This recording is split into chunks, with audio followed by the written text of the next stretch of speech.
우리나라는 일부 부정적인 여론의 공격에도 절대 흔들리지 않고 KF-21 보람의 전투기의 개발을 거듭해 9호기의 생산 라인까지 구축하여 부품 국산화 90%를 통해 한국형 스마트 팩토리의 생산성을 직접 입증시켰습니다.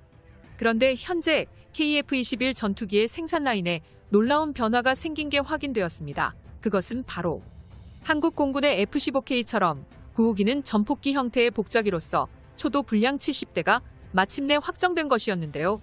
새로운 형태의 보람에는 무장 하드포인트를 추가로 장착한 뒤 최대 중력 하중 계수를 1.7배까지 상승시켜 적전투기를 잡는 대공 능력에 특화된 기존 보람의 기체를 벗어나 무장 미사일 탑재 능력을 대폭 늘리는 방식으로 공대지 능력까지 완벽하게 커버하는 한국 공군의 차세대 전폭기로 탄생할 예정입니다. 이러한 방식의 9호기 전술기체는 현대전에서 폭격기 같은 역할과 동시에 중장거리 미사일을 통하여 최대 사거리 1500km 밖에 있는 적군들을 추적해 순식간에 타격할 수 있는 전략 무기체계 성능을 보여줄 수 있습니다.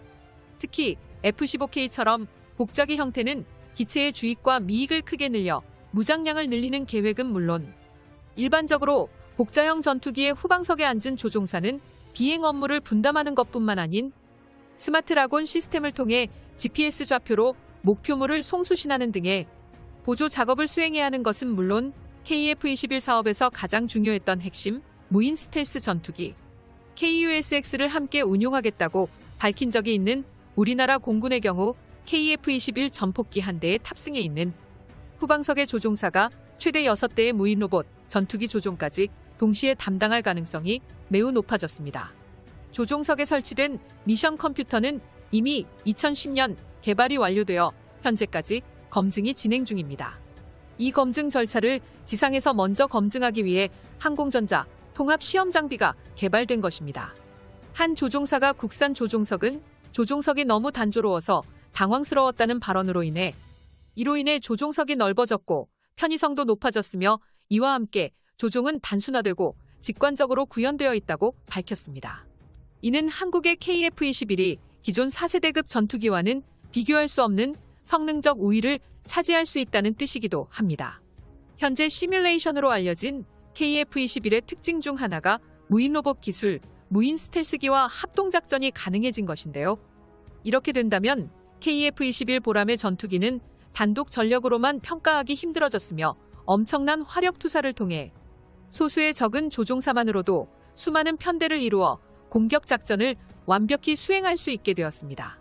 무엇보다도 최근 국방부에서 공개한 현장 사진으로 KF-21 보람의 시제 8호기와 9호기가 복자형 구조로 제작되고 있다는 사실이 확정되어 국내외 언론에서도 많은 주목을 모으고 있습니다.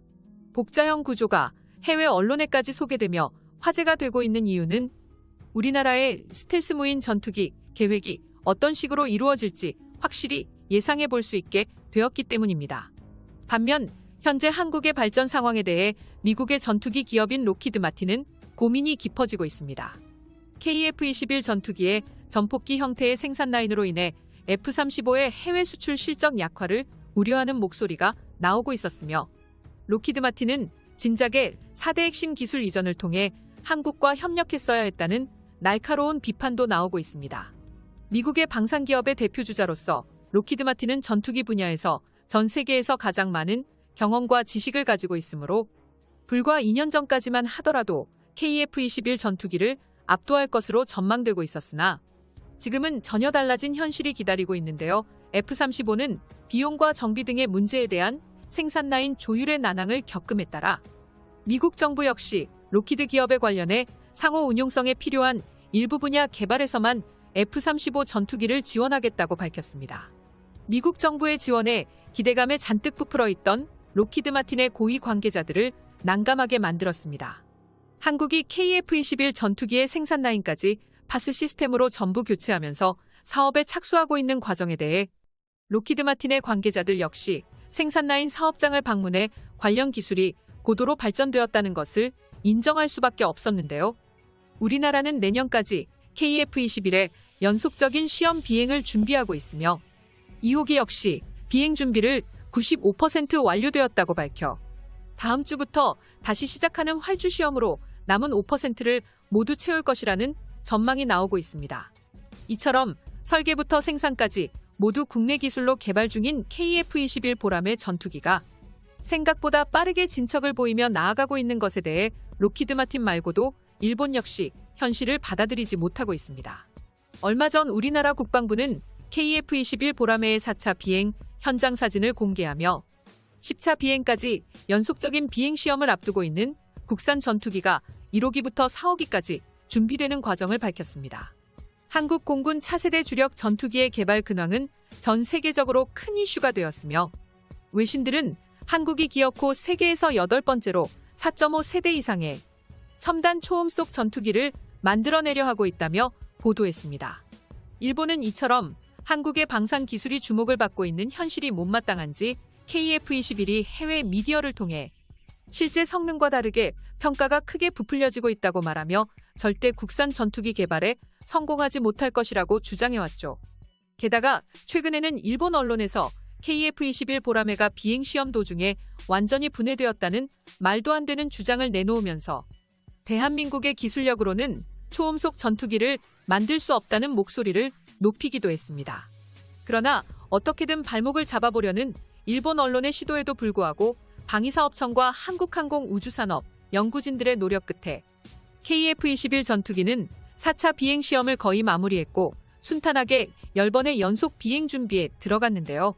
심지어 이번에 한국 국방부가 공개한 사진 중에는 그간 언론에서 놓치고 있던 부분들도 포착되어 언론에 의해 성능이 부풀려지고 있다는 일본의 의혹을 단번에 불식시켰습니다. 사실 한국형 전투기 KF-21 개발 사업은 예전부터 진행하는 내내 일본의 강한 견제를 받으며 폄하되었습니다. 그중 가장 대표적인 예시는 한국의 전투기가 출고한 지 한 달 만에 분해되었다는 것이었는데요. 그러나 우리나라의 방위사업청은 이에 대해 즉시 반박하면서 고식 일정이 앞당겨진 것은 사실이지만 해외에서도 어떤 전투기든 개발비를 아끼고 돌발 변수에 대응할 수 있는 시간을 벌기 위해 일정을 단축시키고자 전력 투자를 하고 있다고 즉시 반박했습니다. 다시 말해 일정을 앞당긴 것은 무리를 한 결과가 아니라 오히려 순조롭게 개발이 이루어지고 있다는 증거라는 것이었죠. 결국 일본 측의 억지 주장과 함께 공개된 사진은 정상적인 시험 과정이었으며 분해하고 조립하는 과정에서 엄청난 비용이 발생한다는 말에 대해서도 지상 시험 자체가 주요 구성품 탈착을 통해 상호 간섭을 최소화하는 것으로 추가적인 비용이 따로 발생하는 일은 없었던 것입니다. 전문가들은 주요 구성품 탈착은 어느 국가에서나 시제기 시험 과정에서 다반사로 일어나는 일이고 F-35 개발 과정에서도 마찬가지였다는 의견으로 일본에서 발생한 논란을 한 번에 침묵시켰습니다. 이처럼 우리나라 영공을 수호할 보라매가 성공적으로 마무리될 수 있기를 기원하며 시청자 여러분, 영상을 시청해주셔서 감사합니다. 여기까지 대구구려제국이었습니다.